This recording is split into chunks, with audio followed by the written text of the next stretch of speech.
Amém? Eu estou ali com o pessoal ali, eu queria levantar ali, por favor, Miss Universo, levanta aí para o pessoal te conhecer. Essa é a minha esposa, irmãos, há 14 anos, Salomão fala o seguinte: quem acha uma esposa, filho, encontra a felicidade. Por isso que não pode ser qualquer um, entendeu? O crivo tem que ser bem especial. O Ian e a Luana, por favor, fiquem de pé. Crente anda de bando, você tá ligado, né, gente? Crente na hora que desce o bonde. A Karina e o Igor, por favor, fiquem de pé. São as pessoas que estão trabalhando conosco lá. E estamos muito felizes de estar aqui, conhecer ainda mais uma parte do corpo de Cristo. Amém? E onde há o Espírito Santo do Senhor, aí há liberdade. Quem sabe você não trouxe nada para a mesa como nós estávamos cantando, mas uma coisa só é necessária: a sede e a fome por Ele, a sede e a disposição de querer conhecer mais dEle, de entender mais. Amém? Deus não despede ninguém vazio, a não ser que você esteja cheio de você mesmo. Eu tenho certeza que você não está cheio de você mesmo, você vai sair daqui cheio. Amém? Irmãos, eu orando ao Senhor, buscando algo para falar nessa noite. Esse tema combustão tem tudo a ver conosco, né, cara? Tem tudo a ver com crente. Luz e calor, fogo e glória é com a gente mesmo. Eu acho o tema muito propício e muito fácil para ministrar diante de grandes labaredas de fogo. Amém? Eu queria que você abrisse a sua Bíblia lá em Atos, capítulo 1.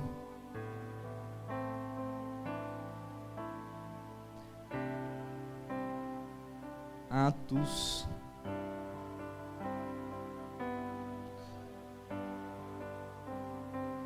capítulo 1.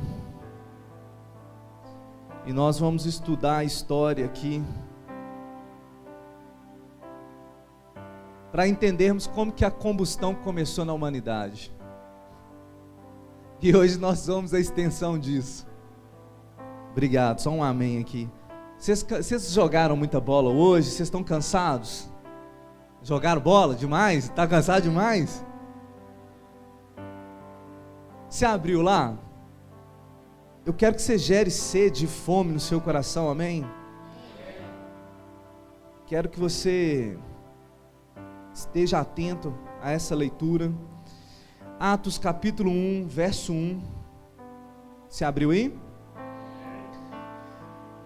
Escrevi o primeiro livro, ó Teófilo, relatando de todas as coisas que Jesus começou a fazer e a ensinar, até o dia em que,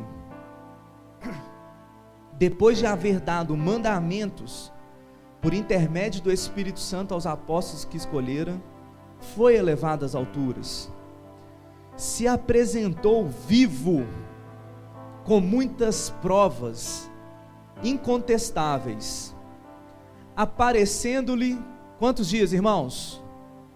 40 dias, e falando das coisas concernentes ao reino de Deus, e comendo com eles, determinou-lhes que não se ausentasse de Jerusalém, mas que esperassem a promessa do Pai, a qual disse ele: e de mim ouvistes, porque João, na verdade, batizou com água, mas vós sereis batizados com o Espírito Santo, não muito depois desses dias.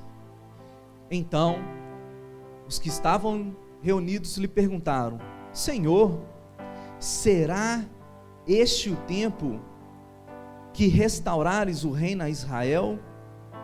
Respondeu-lhes: não vos compete conhecer tempos ou épocas que o Pai reservou pela sua exclusiva autoridade. Verso 8: mas recebereis poder, ao descer sobre vós o Espírito Santo, e sereis minhas testemunhas, tanto em Jerusalém, como em toda a Judéia, Samaria e até os confins da terra. Amém. Feche seus olhos. Senhor, nós queremos te agradecer por esse momento. Pai, obrigado por esse privilégio de estar reunidos aqui com os meus irmãos, para desfrutar do conhecimento, para desfrutar, ó Pai, daquilo que o Senhor quer nos proporcionar nessa noite. Obrigado pelo teu auxílio, Espírito Santo, aquele que nos conduz todas as coisas. E eu estou aqui como um vaso que realmente fale aquilo que o Senhor quer transmitir e não aquilo que nós precisamos ouvir. Então, Espírito Santo, nós te agradecemos em nome de Jesus. Amém. Pessoal, esse é um livro bem interessante e quem escreveu esse livro foi Lucas. E ele começa a direcionar esse relato, escrever para um homem chamado Teófilo, defendendo algumas inverdades que esse homem havia escutado a respeito do cristianismo. E Lucas ali, como um bom diplomata, ele começa a trazer uma sintonia bela entre a igreja e o Estado. Mas eu não quero fixar nisso. E aí ele começa dizendo o seguinte, as coisas que Jesus começou a fazer e a ensinar. Ou seja, se Jesus começou a fazer e a ensinar, nós somos a continuidade disso. Nós somos a extensão de Cristo nessa terra para dar continuidade àquilo que ele começou a fazer. E é interessante que Lucas começa a relatar que Jesus esteve com ele 40 dias com os discípulos, 40 dias reunidos, somando provas incontestáveis a respeito do reino. Deixa eu te falar, você lembra quantos dias Moisés ficou no Monte Sinai para receber as tábuas? 40. Só te relembrando, subiu, recebeu a instrução da parte do Senhor, apesar de uma relação ainda um pouco limitada, vá até o Monte Sinai, fica 40 dias com o Senhor, sai dali com toda a estrutura do tabernáculo e com as leis, para que diante daquele sacrifício a glória do Senhor pudesse se manifestar. Apesar de um relacionamento ainda limitado, Moisés ficou 40 dias, agora Jesus fica 40 dias reunidos, mostrando o seguinte: não vou estar mais limitado a apenas um tabernáculo, o meu relacionamento agora não está limitado, eu reconciliei a humanidade com Deus, através da minha vida, e vocês são os intermediadores, aqueles que vão exortar, ou seja, não vai ser em torno de um templo mais, não vai ser através de uma arca, mas a própria natureza que está em mim vai vir em vocês. Irmãos, isso é tão top, a gente ter consciência da presença de Deus, que Paulo, quando ele está escrevendo em 2 Coríntios capítulo 3, verso 9, ele chama o ministério de Moisés do ministério da condenação, da morte. Olha, cara ousado, velho. O cara abriu o mar, velho. O pessoal andava à noite no deserto e coluna de fogo ia clareando para eles. De dia no deserto, nuvens, trazendo uma sombra, um protetor solar para eles. E Paulo olha assim e falou assim, ministério da condenação. Se o ministério da condenação, ele foi revestido de glória, ainda mais o que é permanente, terá uma glória ainda mais sobreexcelente. O que ele está falando? Ele falou assim, se o ministério de Moisés, com toda a limitação, para ter um relacionamento com Deus, foi revestido de glória, ainda mais agora o ministério do Espírito, que não está limitado a uma tenda, a um tabernáculo, a uma arca, mas nós seremos essa própria tabernáculo, essa própria arca, ou seja, a presença de Deus ambulante. Se aquilo foi revestido de glória, ainda mais as nossas vidas, mediante ao Espírito Santo, será revestido de glória. Amém? Ou seja, ficaram 40 dias reunidos, e ali Jesus explicando cada detalhe. Cara, imagina, velho, 40 dias, com o Senhor.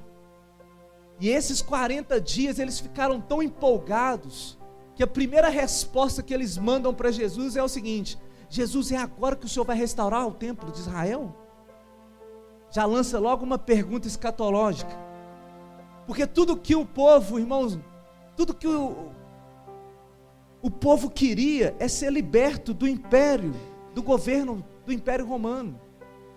Eles queriam largar dessa escravidão. Por muito tempo eles já estavam sendo escravos, e eles sabiam que esse reino milenar, eles iam reinar com Cristo, e já não estaria mais debaixo desse jugo pesado.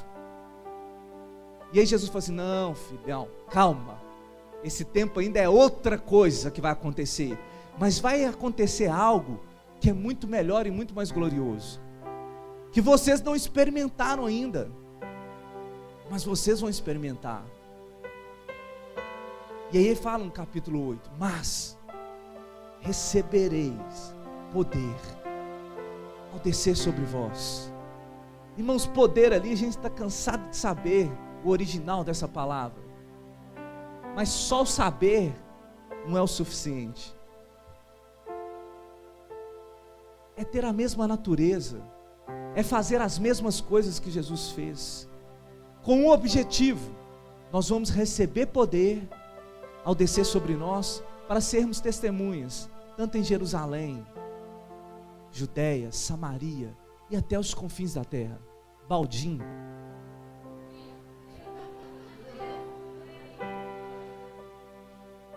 E depois dessa instrução, Jesus começa a subir. Imagina a imagem. Irmão, a galera devia falar assim: não, eu estou muito chapado, né? Jesus subindo. E os discípulos olharam assim para Jesus. Aí aparecem 2 anjos e falam com eles assim: por que vocês estão olhando? Da mesma forma que ele está subindo, ele vai descer. Irmãos, ali estava finalizando o ministério terreno de Jesus. Ali estava acontecendo a ascensão de Cristo. Jesus findando o seu ministério terreno e começando o seu ministério celestial. Jesus subindo, representando a nossa humanidade no céu, sendo aceito como um sacrifício perfeito, sentando à destra de Deus e falando o seguinte: deu tudo certo, o sacrifício foi aprovado. Na antiga aliança, no tabernáculo, quando o sacrifício era aceito, o sacerdote aparecia com as mãos respingadas de sangue e fazia assim para o povo, dizendo: o sacrifício foi aceito, o pecado foi encoberto, durante 1 ano estamos livres. Jesus sentando à destra de Deus, o pecado não estaria mais encoberto, mas o pecado estava aniquilado, ele foi tirado. Jesus agora está representando a nossa humanidade, mostrando que há um destino para nós, representando a nossa humanidade, até mesmo que os anjos nem sabiam de toda essa glória a ser revelada, porque quando eles veem aquilo, falam assim: levantai, ó portas, as vossas cabeças. Para quê? Para que entre o Rei da Glória. Quem é esse Rei da Glória? É Ele, o Todo-Poderoso. Imagina os anjos falando assim: que é isso? Carne e sangue entrando no céu? Que coisa que é essa? Jesus agora representando a nossa humanidade no céu, e agora está prestes a acontecer a combustão. E a combustão é o seguinte: Ele enviando o seu Espírito para morar dentro de nós, através da nossa humanidade, a gente representar o céu. Ou seja, trazer o céu para a terra, através do Espírito. Ele levando toda a nossa humanidade, e agora derramando o seu Espírito nas nossas vidas, e através da nossa humanidade, pelo Espírito, representamos o céu agora. E a maior eventualidade da humanidade está para acontecer.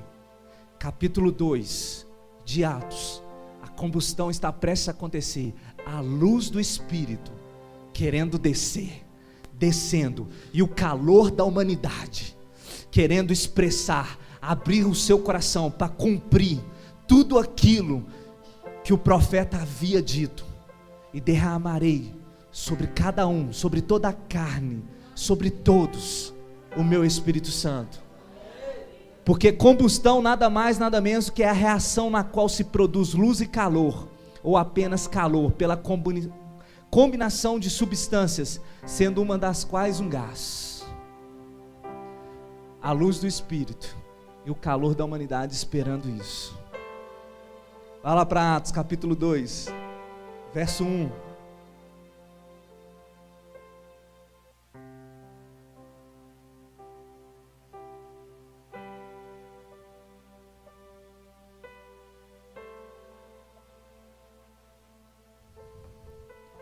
Abriu.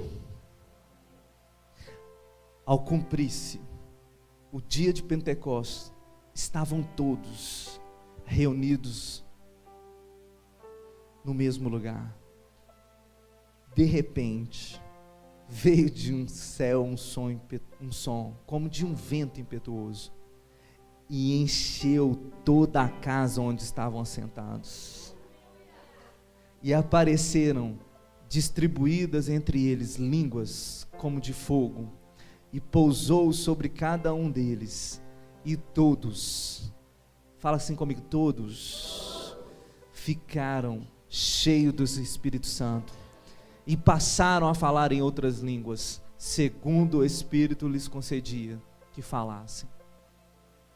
Aqui começa o processo da combustão, essa reação, essa combinação que realmente nos fez, juntamente com o Espírito de Deus, encontrar o nosso espírito, e através dessa combustão, dessa reação, mudar todo o cenário da história, nos colocando agora numa condição muito mais superior daqueles que viveram na antiga aliança, nos colocando agora na mesma condição em Cristo, recebendo o mesmo poder, a mesma natureza, para que nós venhamos, sabe o que?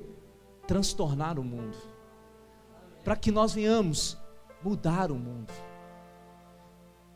Chegou o tempo de você não ter só a consciência da presença de Deus, chegou o tempo de manifestar a presença de Deus. Esse é o X. Tem muitas pessoas que sabem, conhecem, já ouviram falar muito da presença de Deus, mas chegou o tempo de realmente manifestar a presença de Deus. E esses homens ficaram tão cheios do Espírito Santo, que as pessoas começaram a zombar deles. Falaram assim, esses caras estão chapados, velho. Esses caras estão loucos. Esses caras estão tudo bêbado.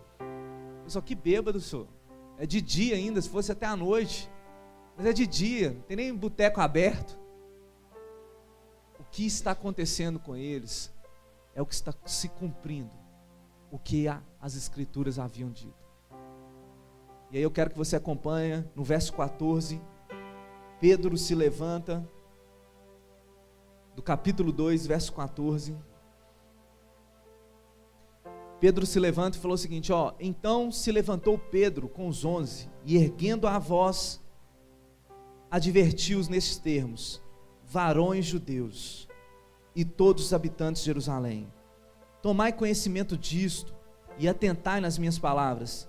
Estes homens não estão embriagados, como vinde pensando, sendo essa a 3ª hora do dia. Mas o que ocorre é que foi dito por intermédio do profeta Joel: e acontecerá nos últimos dias, diz o Senhor, que derramarei do meu espírito sobre toda a carne. Vossos filhos e vossas filhas profetizarão, vossos jovens terão visões, e sonharão vossos velhos. Até sobre os meus servos e sobre as minhas servas derramarei do meu espírito naqueles dias, e profetizarão. Mostrarei prodígios em cima no céu e sinais embaixo na terra: sangue, fogo e vapor de fumaça. Olha para cá, queridos. A festa de Pentecostes, ela tinha 2 significados, um histórico e outro agrícola.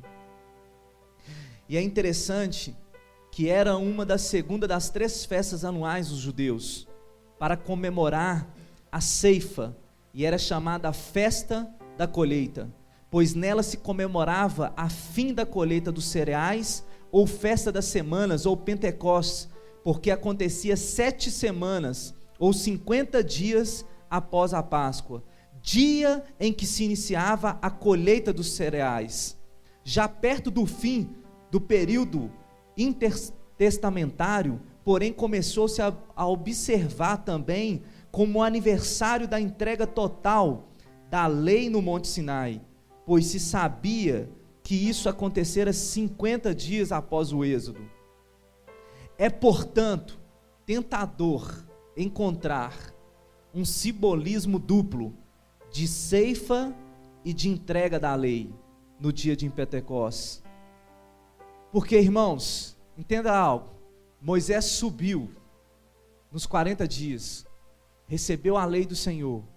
Pentecostes agora, a lei não está em tábuas de pedras mais, mas Deus está arrancando o coração de pedra, colocando um coração de carne e colocando o escrito dessa lei no nosso coração.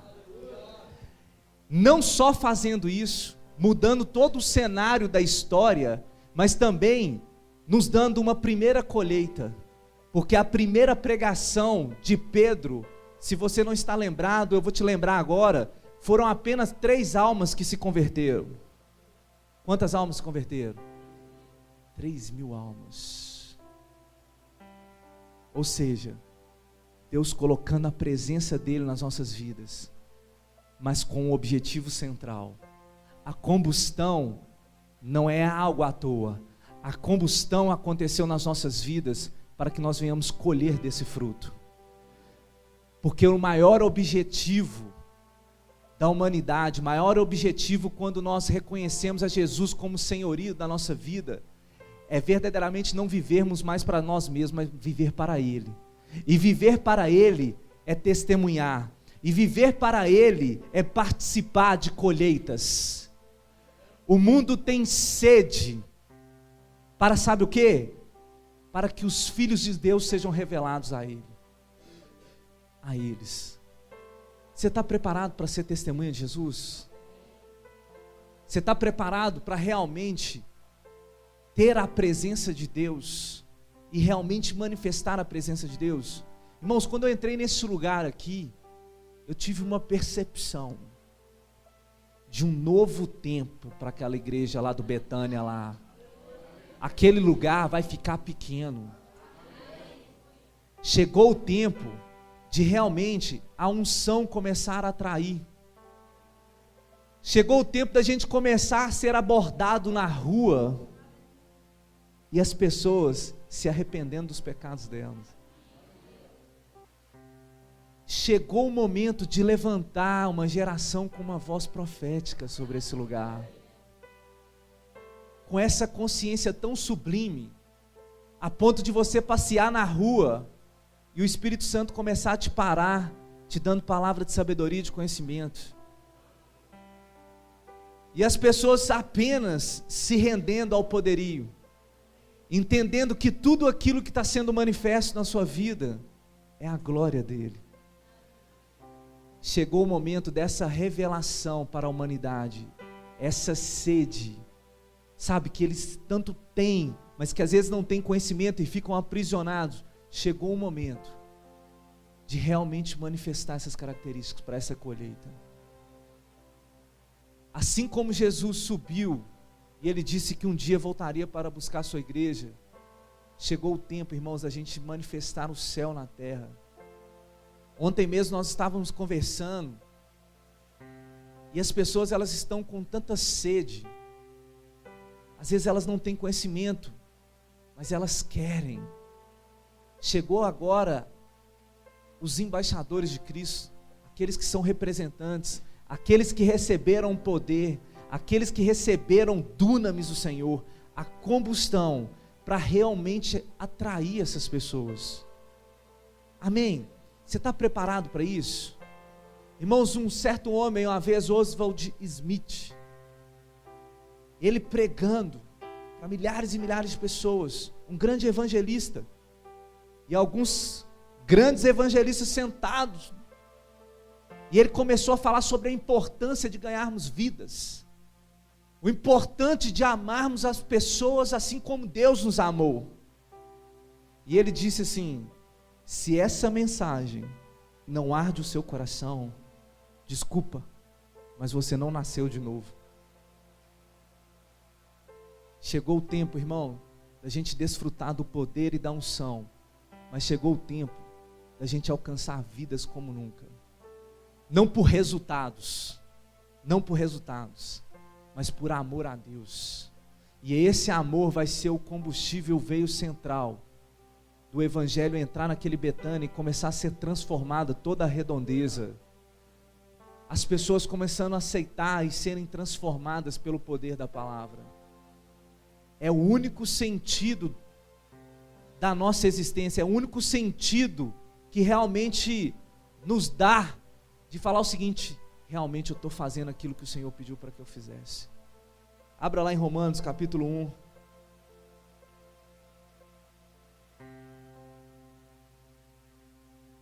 Romanos capítulo 1.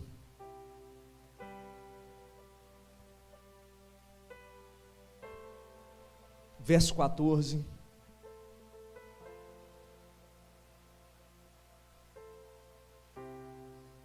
Se abriu? Irmãos, a carta aos Romanos é uma carta que foi escrita por Paulo. Paulo começa no capítulo 1 fazendo uma breve explanação a respeito da redenção, se apresentando. Nesse momento aqui ele não estava em Roma ainda, e ele fala a respeito do desejo dele estar lá. Mas no verso 14, 15, 16, ele utiliza algumas palavras que realmente nos faz voltar toda a atenção para essas palavras e a importância que nós temos para pregar o evangelho. A combustão não é simplesmente desfrutar, a combustão é desfrutar e manifestar, para que o alcance, para que o objetivo, porque todo o poder, tudo que foi derramado em nossas vidas, existe um objetivo central, para que nós venhamos dar continuidade naquilo que o Senhor fez por nós. Porque o evangelho é as boas notícias. E o que é essa boa notícia? Que a humanidade entender que eles foram aceitos por Deus. E não uma boa notícia do que eu faço, do que eu posso fazer, mas uma boa notícia do que Ele fez por nós. E aí no verso 14, ele começa dizendo o seguinte: pois sou devedor, repete comigo, devedor, tanto a gregos como a bárbaros, tanto a sábios como a ignorantes. Por isso, quanto está em mim, estou pronto a anunciar o evangelho também a vós outros, em Roma. Verso 16, pois não me envergonho do evangelho, porque é o poder de Deus para a salvação de todo, aquele que crê, primeiro do judeu e também do grego, visto que a justiça de Deus se revela no evangelho de fé em fé, como está escrito: o justo viverá por fé. Irmãos, a carta aos Romanos, eu sei que existe uma centralidade de uma doutrina da justificação. A gente entender que tudo que Deus fez por nós foi por amor, não pelo nosso merecimento.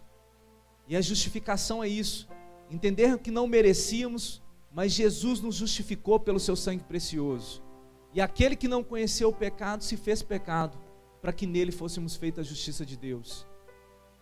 E a igreja, o cristão que entende essa carta, ele começa a viver os seus melhores dias de cristão, porque ele entende que tudo que nós fomos salvos foi pela graça de Deus, mediante a fé, não por obras, para que ninguém se glorie, porque isso é dom de Deus. E aí ele começa, antes dele explanar a respeito dessa justificação, ele começa a falar assim: ó, eu sou devedor. Só existe duas formas de eu me endividar. Opa. Se eu devo R$1.000 para o Felipe, amém aí, irmão? Pagando aí é graça, né? Existem duas formas. Como? Quando eu pego emprestado ou quando uma terceira pessoa me confia para pagar outra. Vou te explicar. Eu estou devendo R$1.000 para o Felipe. Eu me torno devedor dele? Sim. Aí, a partir do momento que eu paguei ele, zerou. Amém? Mas o Felipe deve o Samuel R$1.000. E ele confia muito na minha pessoa. Ele chega para mim e fala assim: Julinho, eu estou devendo o Samuel R$1.000, mas eu quero que você entregue esse dinheiro para ele. Irmãos, eu tenho uma dívida diretamente com ele? Não. Mas a partir do momento que ele confiou esse dinheiro à minha pessoa, eu me torno devedor. Amém? Paulo não tinha dívida com Roma. Paulo não tinha dívida nenhuma com eles. Eles não tinham obrigação. Mas ele entendeu que Jesus confiou o evangelho a ele. E o fato de Jesus ter confiado o evangelho a ele, ele se sentia na obrigação de pregar o evangelho a Roma. Porque, irmãos, o evangelho para a nossa vida é a maior dívida que nós temos para com o mundo. Obrigado, irmão. Acorda! Essa é a nossa maior dívida, irmãos. A dívida, não diretamente com o Senhor, mas pelo que Ele fez pelas nossas vidas. O fato dele ter nos amado e nos resgatado, o ato de amor e a resposta para a nossa vida agora, é realmente pregar o evangelho. E ele usa 3 palavras, ele fala assim: ó, sou devedor, estou disposto e não me envergonho. Irmãos, quer uma disposição a mais daquele homem? O sofrimento por causa do amor ao evangelho, irmãos, é bíblico. Esse homem sofreu por causa de Jesus como nunca. Esse homem foi apedrejado, naufrágio, difamado. Os judeus perseguiam o cara, só que em nenhum momento ele parou. No final da vida dele, quando ele estava quase encerrando a carreira para ir pregar a Roma, em Jerusalém, quando ele chegou junto com as ofertas que ele havia levantado para as igrejas pobres da Judéia, aonde que quando ele despede do pessoal em Éfeso ali, ele fala o seguinte: ó, eu tive uma boa consciência, eu realmente fui justo com vocês, eu não estive aqui por ganância, pelo contrário, o que me motivava realmente era a piedade. Eu passei por muitas tribulações, por muitas provações, por muitas lágrimas, mas agora é necessário que eu vá para Jerusalém. Eu não sei o que espera ali, a não ser muitas cadeias e tribulações. Ele sabia o que esperava ele ali. E aonde que ele chega em Jerusalém, na hora que ele pisa em Jerusalém, ele é preso. No final da sua vida, cansado, Jesus aparece dentro da prisão e fala com ele assim: coragem, coragem, eu preciso que você pregue em Roma. Quem sabe você está cansado, quem sabe essa questão de realmente pregar o evangelho, quem sabe as circunstâncias, as adversidades te pararam, fizeram desfalecer, e hoje o Senhor fala assim: ó, coragem, eu preciso de vocês, eu preciso que vocês preguem o evangelho, porque da mesma forma que vocês foram alcançados, é a dívida que nós temos para com os outros, realmente pregar as boas novas, pregar o evangelho, não um evangelho de condenação, mas um evangelho que eles foram aceitos, e nós somos esses intermediários, que vamos exortar a humanidade, para que ela se reconcilie com Deus. Quer mais disposição do que essa? Irmão, chegou o momento, e como a irmã estava louvando ali, inspirada pelo Senhor, que nós venhamos estar totalmente persuadidos por Ele, que os nossos interesses sejam para segundo plano, que quando esmiuçar todo o nosso ser, venha se encontrar só Ele, que verdadeiramente nós venhamos ser cristocêntricos, uma comunidade com Jesus no centro, parar de ser uma igreja quando nós buscamos a igreja como um objeto de consumo, que a nossa fé seja parecida como um passe de mágica, que os nossos relacionamentos com Deus sejam baseados nos nossos interesses ou nas nossas necessidades. Chegou o momento de findar isso,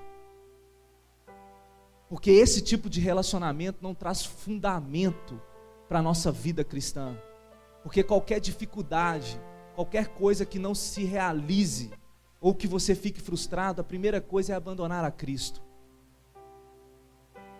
E esse homem, quanto mais perseguições, quanto mais prisões, sabe o que ele falava? Que bom, porque isso tem contribuído para o progresso do Evangelho. Eu gosto da loucura de Paulo, velho, ele me inspira. E é nessa noite que eu quero falar a respeito disso. Que o Senhor venha trazer a consciência da dívida que nós temos para com o mundo, de pregar o Evangelho, a disposição de não desfalecermos, mas verdadeiramente firmar os nossos joelhos trementes e falando o seguinte: Jesus, eu não vou desistir, eu não vou te negar.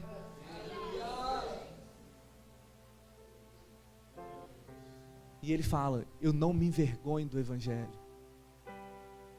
Conta-se a história, irmãos, que Paulo não era um cara bonito, ele era cara feio. Olha, essa autoestima levantou aí, né? Fala que ele era um cara careca, grande, com a perna meio torta, nariz grande, feio, horroroso. A sua oratória não era tão boa assim. E ele usa uma expressão, fala assim: ó, eu não me envergonho do Evangelho. Irmãos, Roma era o centro da vaidade, era algo bonito. Os turistas pretendiam visitar pelo menos uma vez por ano, por causa da bela cidade que era, vaidosa, um império forte. E o que esse homem teria para contribuir com uma cidade tão bela? Não havia qualidade suficiente na sua vida para contribuir. Qual ousadia desse homem para ir para uma cidade dessa e contribuir com algo? Ele entendendo que ele era devedor a Cristo, e ele não poderia sofrer nenhum tipo de bullying, porque ele tinha uma identidade em Deus, e sabia que ainda que as pessoas não fossem aceitar por causa das suas imperfeições, ele sabia que existia uma dívida, e que essa dívida só seria paga se realmente ele pregar o Evangelho. O dia que esse homem entendeu esses três fatores, o dia que ele teve um encontro com o Senhor, toda essa disposição, toda essa falta de vergonha, toda essa dívida, foi pelo fato dele um dia ter encontrado com Cristo, uma experiência sobrenatural, e realmente ter a sua vida totalmente transformada. E ele virava para ele mesmo, assim como acontece conosco, e dizer o seguinte: cara, se não for para viver para Cristo, não faz sentido. Tanto que ele fala: já não vivo mais eu, mas Cristo vive em mim. E se Ele é o Senhor das nossas vidas, que realmente nós venhamos viver para Ele. Amém. Eu creio, sabe, irmãos, que esses dias vão despertar. Eu sei que quando nós experimentamos algo da parte de Deus, é porque realmente o Senhor quer fazer algo diferente. É como eu disse, Deus está a fim de levantar, vai vir um avivamento muito forte, aonde que essas pessoas tiverem sede e fome pelo Senhor, elas serão usadas de uma forma sobrenatural. Até porque não é o que eu tenho, não é a minha habilidade, mas é Ele. Você pode ficar de pé?